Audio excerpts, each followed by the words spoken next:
चलो विद्यार्थी मित्रों, અહીંયા મેં એક પોઈન્ટ લખ્યો છે કોષનો વિહંગ અવલોકન। આ પોઈન્ટની અંદર માત્ર કોષની આપણે ઉપરછલ્લી રચનાઓનો અભ્યાસ કરીએ છીએ। એકવાર આપણે આ પ્રકારની ઉપરછલ્લી રચના જોઈ ગયા પછી એની દરેકે દરેક અંગિકાને વધુ ઊંડાણપૂર્વક સમજવાના છીએ। તો મિત્રો, તમે અગાઉના ધોરણોમાં પણ લાક્ષણિક વનસ્પતિ કોષનો અભ્યાસ કરવા માટે અને લાક્ષણિક પ્રાણી કોષનો અભ્યાસ કરવા માટે શું કરતા હતા?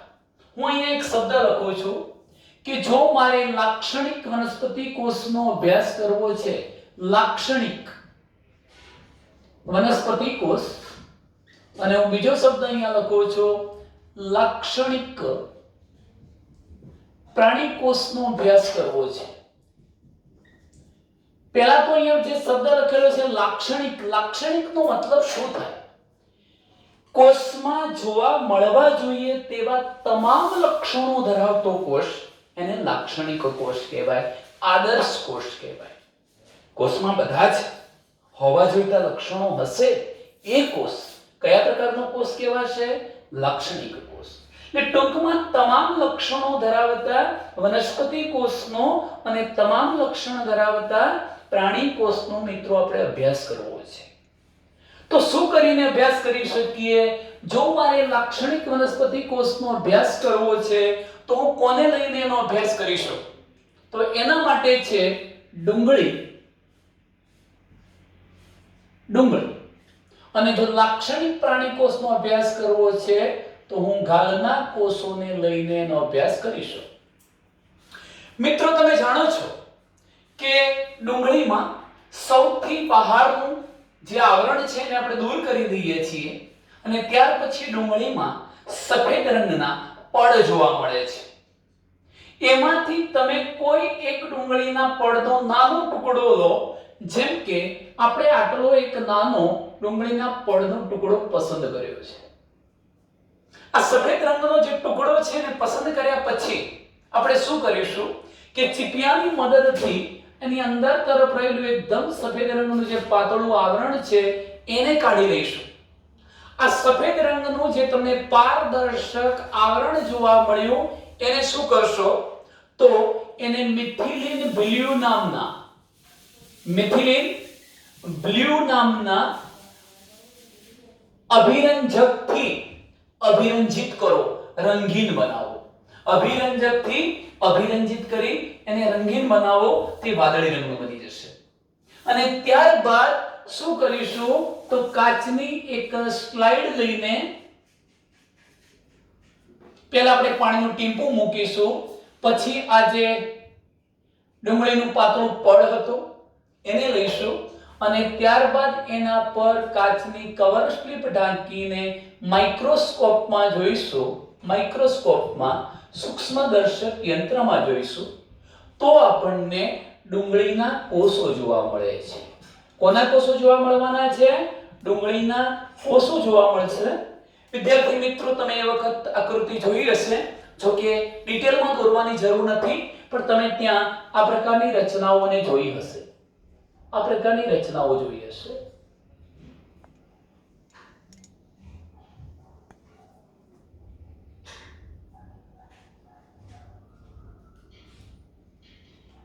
આવી રચનાઓ આપણે બતાવી શકીએ, આ પ્રકારની રચનાઓ। આ છે ડુંગળીના કોષો। જો વિદ્યાર્થી મિત્રો આ ઉપરાંત મારે લાક્ષણિક પ્રાણી કોષનો અભ્યાસ કરવો હોય તો હું કયા કોષોને પસંદ કરીશ? ગાલના કોષો। હવે ગાલના કોષો કેવી રીતે લેવાના? તો ગાલના કોષો લેવા માટે સર્વપ્રથમ આપણે આપણું મોં ચોખ્ખા પાણીથી ધોઈ નાખીશું। ત્યારબાદ આપણી આ જે મુખ ગુહા છે એ મુખ ગુહાને ખુલ્લી કરીશું આ પ્રકારે। અને ડિસેક્શન બોક્સનું એક સાધન છે સ્પેચ્યુલા। આ સ્પેચ્યુલા જેમાં એક સળિયા જેવો નાનો ભાગ હોય, એના બંને છેડા ટીપીને ચપટા બનાવી દીધા હોય, પરંતુ બુઠ્ઠા હોય, આપણને ભાગે નહીં એવા। અને ત્યાર પછી આપણે આપણી મુખ ગુહાને ખુલ્લી કરીશું આ રીતે અને અંદરથી એક સ્પેચ્યુલા નામના સાધનને ફેરવી દઈશું. ગાલની અંદરની દિવાલ છે તો એ સાધન પર જાણે કે થૂંક ચોટ્યો હશે. હકીકતમાં આ થૂંકની અંદર ઢગલો ગાલના કોષો આવી ગયા છે. ત્યારબાદ તમે શું કરશો કે એક સ્લાઇડ લેશો, એના પર મિથિલિન બ્લુ અભિરંજક ધરાવતું પાણીનું ટીપું મૂકશો અને પછી એ જે ચીપિયો સ્પેચ્યુલા કે જેના પર થૂંક ચોટેલો હતો એનો સ્પર્શ કરાવશો તો બધા જ કોષો એ કાચની સ્લાઇડ પર આવી જવાના અને પછી આપણે માઇક્રોસ્કોપમાં એને જોઈશું તો તમને ત્યાં આ પ્રકારની રચના જોવા મળવાની. સામાન્ય રીતે આવા કોષો જોવા મળવાના. આ બધા જ જે કોષો છે એ છે ગાલના કોષો મિત્રો. તો ટૂંકમાં જો લાક્ષણિક વનસ્પતિ કોષનો અભ્યાસ કરવો છે, લાક્ષણિક પ્રાણી કોષનો અભ્યાસ કરવો છે તો તમે અનુક્રમે ડુંગળીને લઈ શકો અને મનુષ્યના ગાલના કોષોને લઈને તમે આ પ્રકારે લાક્ષણિક વનસ્પતિ કોષ અને લાક્ષણિક પ્રાણી કોષનો અભ્યાસ કરી શકો. મિત્રો હવે આપણે એ જોવું છે કોષની ઉપર છેલ્લી રચનાઓનો અભ્યાસ કરવો છે. જો હું વનસ્પતિ કોષ લઉં છું, આમાંનો કોઈ એક વનસ્પતિ કોષ, જો કે હું તમને પાછળથી કહીશ કે એના આકારો જુદા જુદા હોઈ શકે. હું અત્યારે એક મોટો કોષ દોરું છું, અહીંયા એક પ્રાણી કોષ પણ દોરું છું અને સાપેક્ષમાં એક નાનકડો બીજો કોષ પણ દોરું છું કે જેથી કરીને આપણે આદિ કોષ કેન્દ્રીય કોષ કોને કહેવાય અને સુકોષ કેન્દ્રીય કોષ કોને કહેવાય સમજી શકીએ. તો હું અહીંયા ત્રણ આકૃતિઓ પરથી તમને સમજાવવાનો પ્રયત્ન કરું છું કે સુકોષ કેન્દ્રીય કોષ એટલે શું, સુકોષ કેન્દ્રીય કોષમાં કઈ કઈ રચનાઓ હોઈ શકે અને આદિ કોષ કેન્દ્રીય કોષ એટલે શું, તેમાં કઈ રચનાઓ હોઈ શકે. ચલો મિત્રો અહીં ધ્યાન રાખો આકૃતિ પર. સર્વપ્રથમ હું આ પ્રકારની એક અહીંયા આકૃતિ દોરું છું.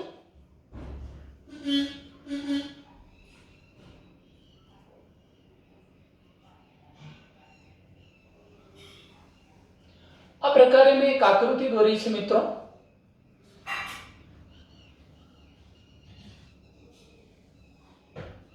આ પ્રકારની એક આકૃતિ મેં અહીંયા દોરી છે.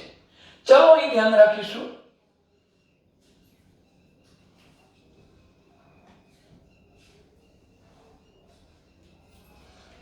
એક આકૃતિ હું અહીંયા એવી એક બીજી આકૃતિ દોરું છું.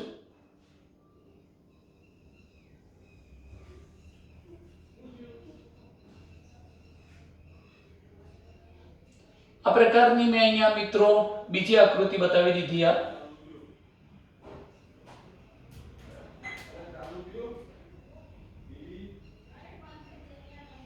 આ પ્રકારની બીજી આકૃતિ બતાવી છે. હું એની સાઈડમાં એક નાનકડી ત્રીજી આકૃતિ બતાવું છું. આ પ્રકારની મેં એક ત્રીજી આકૃતિ બતાવી છે. હવે મિત્રો અહીં ધ્યાન રાખો કે સર્વપ્રથમ તો આ ભાગ શું છે તો હું એને નામ આપી દઉં છું આને, આ જે સૌથી બહાર દોરેલો જે ભાગ છે આ પણ, અને શું નામ અપાય તો તે છે કોષરસ પટલ. કોષરસ પટલ આપણે વર્ણન પછી સમજીએ. પહેલા એકવાર આ ફિગરની અંદર આવેલા તમામ ભાગો કયા કયા છે એને સમજી લઈએ. તો આ સૌથી બહારનું આ જે પડ થયું એને કોષરસ પટલ કહીશું. એના માટે બીજો શબ્દ છે રસસ્તર અને ત્રીજો શબ્દ છે કોષરસ સ્તર. એને તમે કોષરસ સ્તર પણ કહી શકો. હવે મિત્રો જુઓ, આને શા માટે કોષરસ સ્તર કહ્યું હશે, કોષરસ પટલ કહ્યું હશે?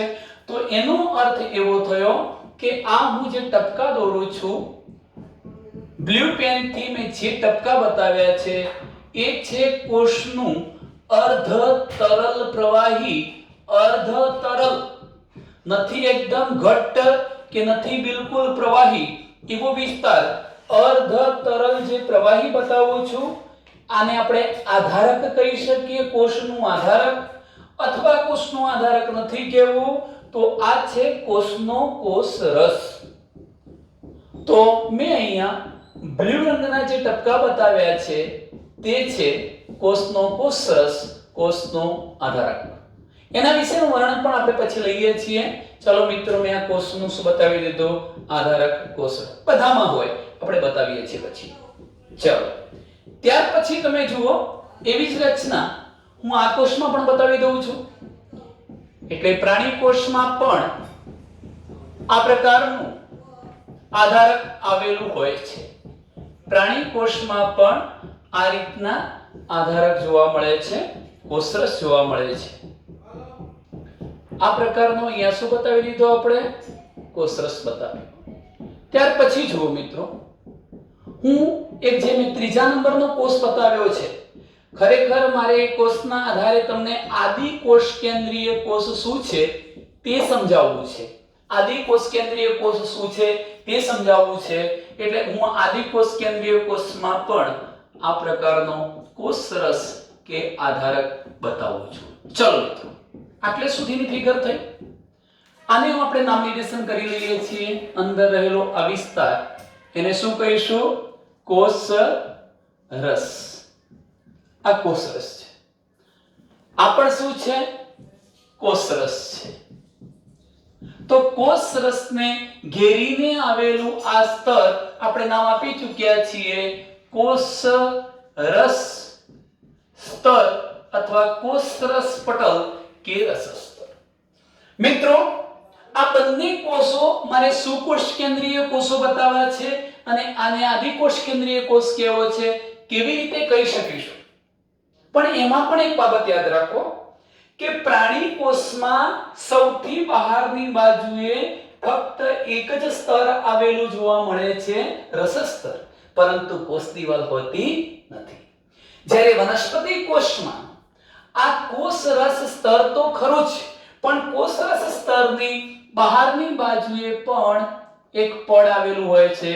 આમ વનસ્પતિ કોષમાં સૌથી બહારની બાજુએ આવેલા આ પડને કે સ્તરને આપણે કોષ દિવાલ તરીકે ઓળખાવીએ છીએ. એટલે વનસ્પતિ કોષમાં કોષ દિવાલની હાજરી જોવા મળે છે, જે પ્રાણી કોષમાં હોતી નથી. એટલે હું એમ કહી શકું કે પ્રાણી કોષમાં સૌથી બહારની સીમા ગણો કે સૌથી અંદરની ગણો, એક જ સ્તર કયો? કોષરસ સ્તર. જ્યારે વનસ્પતિ કોષમાં સૌથી બહારની બાજુએ કોષ દિવાલ આવેલી હોય છે. મિત્રો, આદિકોષ કેન્દ્રીય કોષમાં પણ કોષ દિવાલ હશે. હું અત્યારે એને બતાવતો નથી, પછી બતાવીશું. ત્યાર પછી જુઓ કે સુકોષ કેન્દ્રીય કોષોની અંદર આ શબ્દ ખાસ ધ્યાનથી સમજજો. હું સુકોષ કેન્દ્રીય કોષ કહું છું, આદિકોષ કેન્દ્રીય કોષ નહીં. સુકોષ કેન્દ્રીય કોષોમાં સઘન પટલમય રચનાથી ઘેરાયેલું, સઘન પટલમય રચનાથી ઘેરાયેલું કોષ કેન્દ્ર આવેલું છે. ધ્યાન રાખો કે સઘન પટલમય, લખું છું અહીંયા શબ્દ કે સઘન પટલમય રચનાથી ઘેરાયેલું કોષ કેન્દ્ર આવેલું છે. સઘન પટલમય રચનાથી ઘેરાયેલું કોષ કેન્દ્ર આવેલું હોય છે. હું અહીંયા તમને કહી શકું કે સઘન પટલમય રચનાથી ઘેરાયેલું કોષ કેન્દ્ર કેવી રીતે બતાવી શકાય અને કેમ સઘન પટલમય રચનાથી ઘેરાયેલું કોષ કેન્દ્ર કીધું એ પણ જુઓ. ચલો, અહીં પણ આ પ્રકારની રચના બતાવું છું. એની ફરતે હું બેવડું પડ બતાવું છું. તમે બે પટલવાળી રચના જોઈ શકો છો. સઘન પટલમય રચના છે આ. અહીં પણ સઘન પટલમય રચના છે, પણ આવી રચના ક્યાં નથી? તો આવી રચના આદિકોષ કેન્દ્રીય કોષમાં મેં બતાવી નથી. હવે વિચારી જુઓ કે આ સઘન પટલમય રચનાથી ઘેરાયેલું, એટલે આનાથી ઘેરાયેલું તો અંદરનો વિસ્તાર થયો. આનાથી ઘેરાયેલું એટલે અંદરનો વિસ્તાર થયો. તો સઘન પટલમય રચનાથી ઘેરાયેલો આ જે અંદરનો ભાગ છે એને ન્યુક્લિયસ કોષ કેન્દ્ર કહીશું. આ શું થઈ ગયું મિત્રો? કોષ કેન્દ્ર થયું. ફરીથી કે સુકોષ કેન્દ્રીય કોષોની વાત કરીએ તો સઘન પટલમય આ બેવડા પટલથી ઘેરાયેલી રચના જે આવેલી છે એ રચનાને શું નામ આપીશું? કોષ કેન્દ્ર. તો સ્વાભાવિક છે આવા સઘન પટલને શું નામ આપીશું? જો આ કોષ કેન્દ્ર હોય અંદરનો વિસ્તાર તો એની ફરતે આવેલું પટલ એટલે આપણે એને નામ આપી શકીએ કોકેપ કોષ કેન્દ્ર પટલ. તો આ થઈ ગયું આખું પટલ કયું? કોષ કેન્દ્ર પટલ. ચલો મિત્રો, કોષ કેન્દ્ર પટલ બતાવ્યું.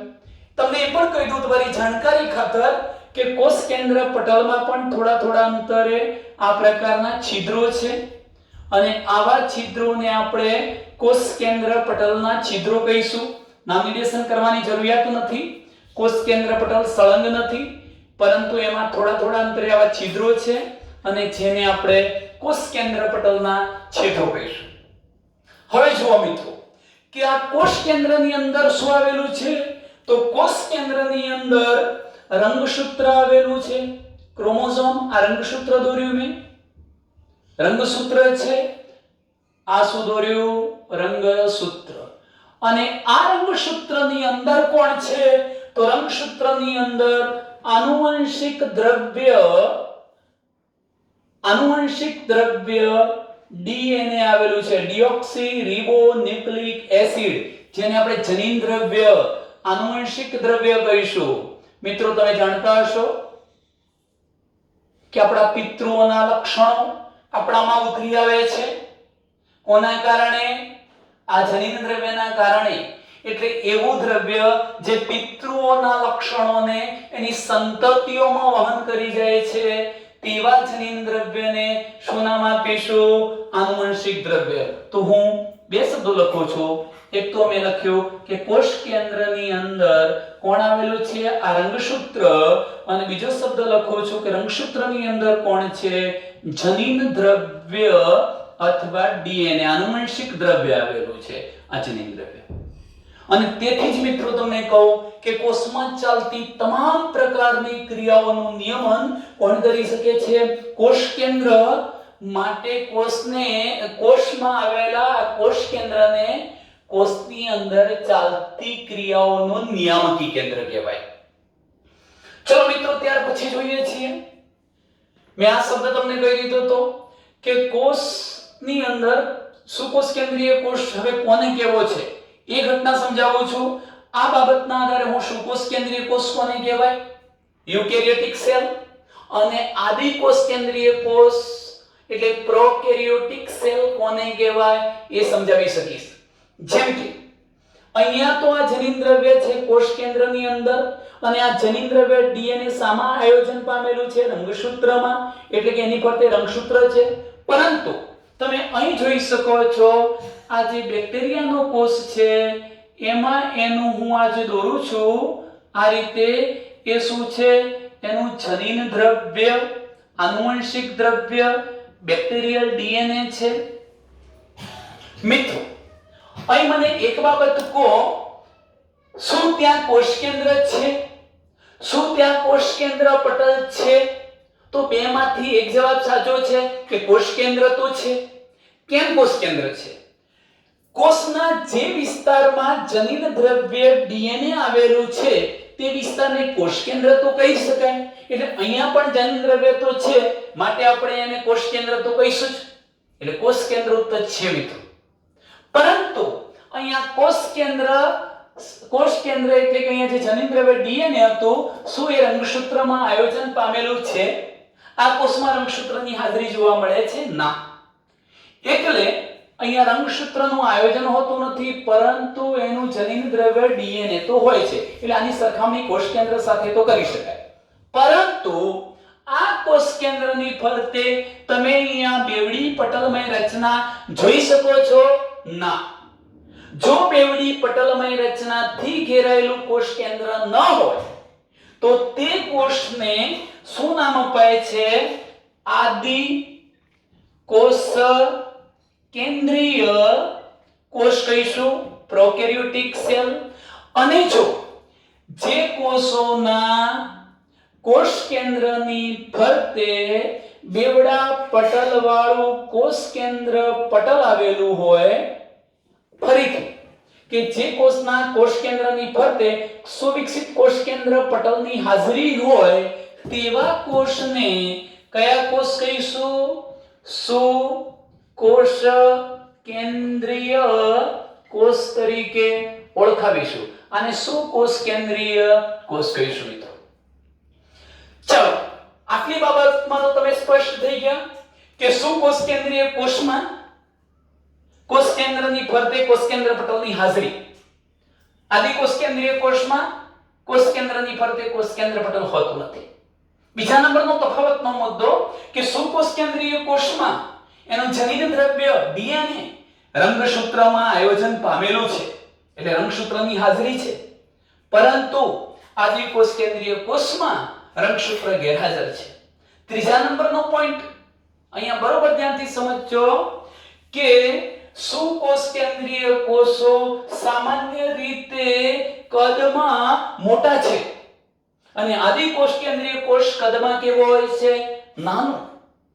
એ પણ ધ્યાન રાખો, ભલે આ નાના કદનો છે પરંતુ તે એટલે કે આદિકોષ કેન્દ્રીય કોષ આ સુકોષ કેન્દ્રીય કોષો કરતા વધુ ઝડપથી કોષ વિભાજન કરી શકે છે. જેમ કે આ 90 મિનિટમાં એકમાંથી બે કોષ બનાવે તો આને કદાચ 24 કલાક લાગે, એટલે ટૂંકમાં સુકોષ કેન્દ્રીય કોષો કરતા ઝડપથી કોષ વિભાજન કરી શકે છે આદિકોષ કેન્દ્રીય કોષ. ચાલો મિત્રો, આ ઉપરાંત હવે બાબતો જોઈએ છીએ. મહત્વનો પોઈન્ટ છે, ધ્યાન રાખો. સુકોષ કેન્દ્રીય કોષોની અંદર પટલમય અંગિકાઓની હાજરી હોય છે. પટલમય સંરચનાઓ આવેલી છે. પટલમય રચનાઓ પડદાવાળી પટલ, કોઈ પણ પોલી રચના હોય તેની ફરતે પટલ હોય, પડદો, પટલ. જેમ કે હું આ પ્રકારની રચના બતાવું છું તો આ પોલાણ, તો એની ફરતે આવેલું આ પટલ. આવી પટલમય રચનાઓ જેને આપણે અંગિકા કહીશું. તમે ટૂંકમાં એવું કહી શકો કે સુકોષ કેન્દ્રીય કોષની અંદર જુદી જુદી પટલમય અંગિકાઓની હાજરી હોય છે, પરંતુ આદિકોષ કેન્દ્રીય કોષમાં આવી કોઈ જ પટલમય અંગિકા હોતી નથી. જેમ કે કઈ કઈ પટલમય અંગિકા હોઈ શકે? જો મિત્રો અહીંયા હું દોરું છું, અહીંથી એક અંગિકા શરૂ કરું છું આ કોષરસ પટલ સાથે ચોટેલી. આ પ્રકારની જે મેં આકૃતિ બતાવી છે એ છે અંતઃકોષરસ જાળ. શું કહીશું આને મિત્રો? અંતઃકોષરસ જાળ. Endoplasmic reticulum, ER endoplasmic reticulum, અંતઃકોષરસ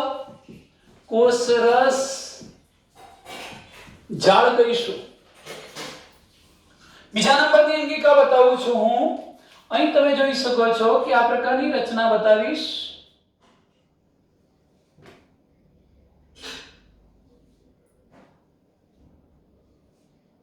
આ જે રચના તમે જુઓ છો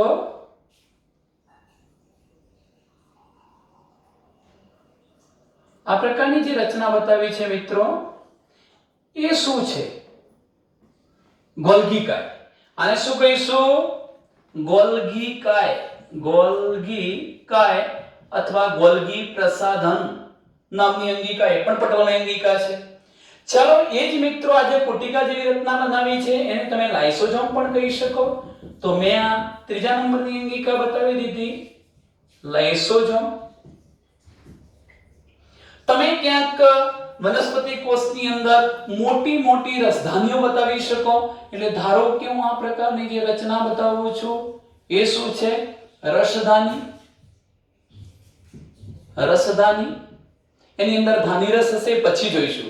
આ રસધાની છે, આખી મોટી મોટી રસધાનીઓ આવેલી વનસ્પતિ કોષમાં. પ્રાણી કોષમાં ન હોય, એનો અભાવ હોય, અને હોય તો પણ બિલકુલ નાના કદની હોય, મોટી રસધાની સંભવી ન શકે. વનસ્પતિ કોષમાં મોટી મોટી રસધાનીઓ આવેલી છે. આ ઉપરાંત વનસ્પતિ કોષની અંદર હું એક બીજી રચના બતાવું છું મિત્રો. અહીં જરા ધ્યાન રાખો. આ પ્રકારે ટપકા દોરું છું. આ હરિતકણ નામની અંગિકા છે પ્રકાશ સંશ્લેષણનું કાર્ય કરવા માટે.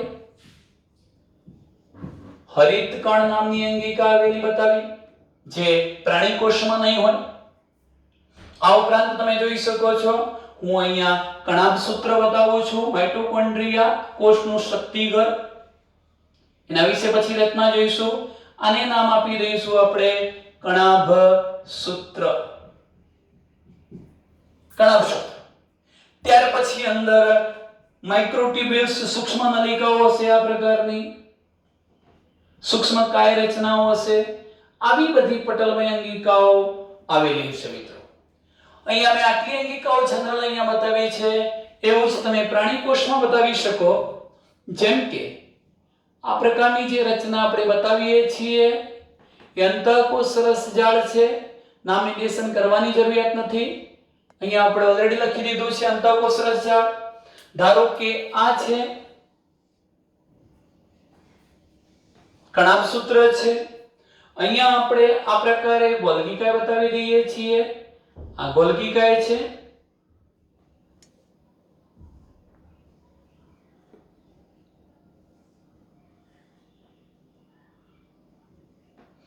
આ પ્રકારની જે રચના બતાવી દીધી એ ગોલ્ગીકાય છે. ચલો એનો જ ભાગ આ લાઇસોસોમ બતાવી દીધું. મિત્રો અહીંયા મોટી રાજધાનીઓ તો હોતી નથી, એટલે હવે તમે બતાવી શકો. હરિતકણ પણ ન બતાવાય, એટલે હું અહીંયા એક અંગિકા બતાવું છું જેને તારા કેન્દ્ર કહીશું. ને આવું તારા કેન્દ્ર કોષ વિભાજનની ક્રિયા માટે ખૂબ મહત્વનું છે, જે ફક્ત પ્રાણી કોષમાં જોવા મળે છે.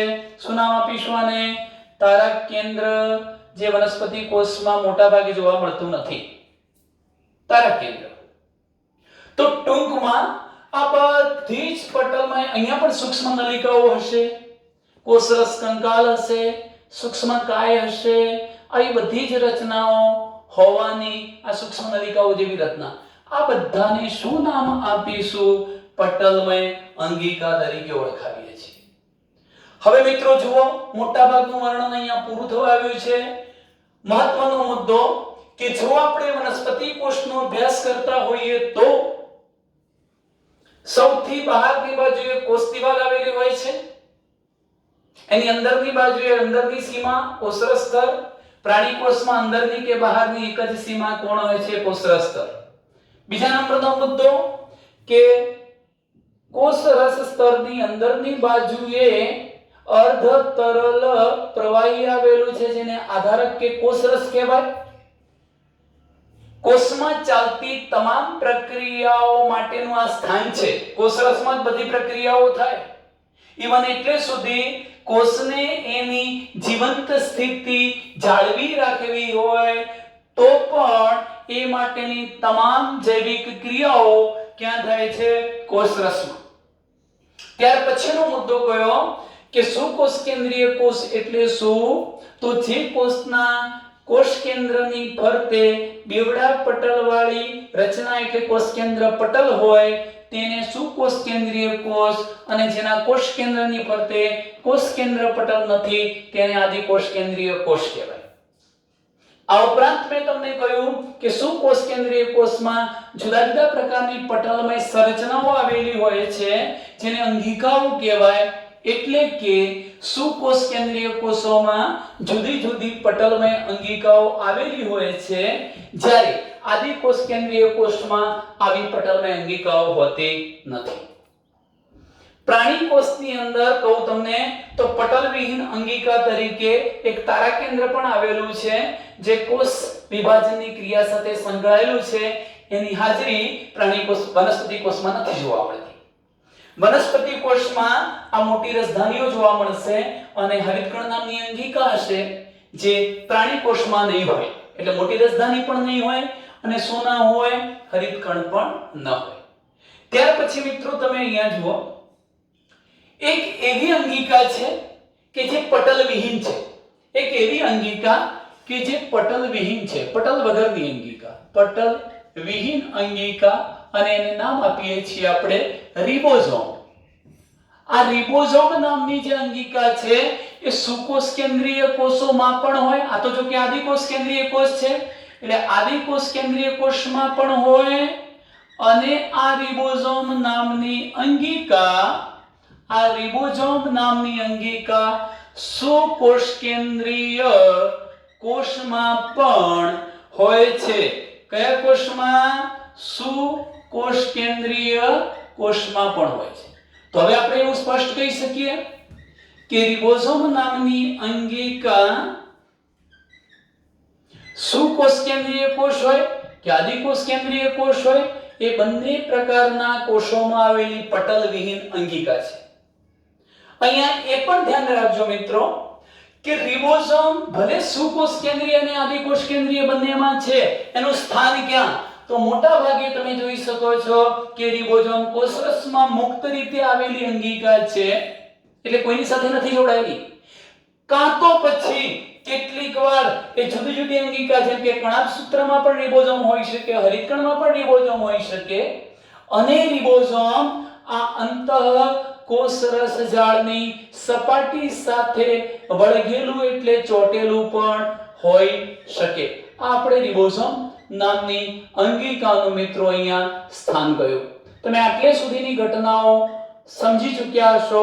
હવે મિત્રો હું એક થોડા ઘણા છેલ્લા પોઈન્ટની ચર્ચા કરી લઉં છું કે આપણને પ્રશ્ન થતો હશે કે બધા જ કોષોના કદ, આકાર અને કાર્ય સમાન હોય છે?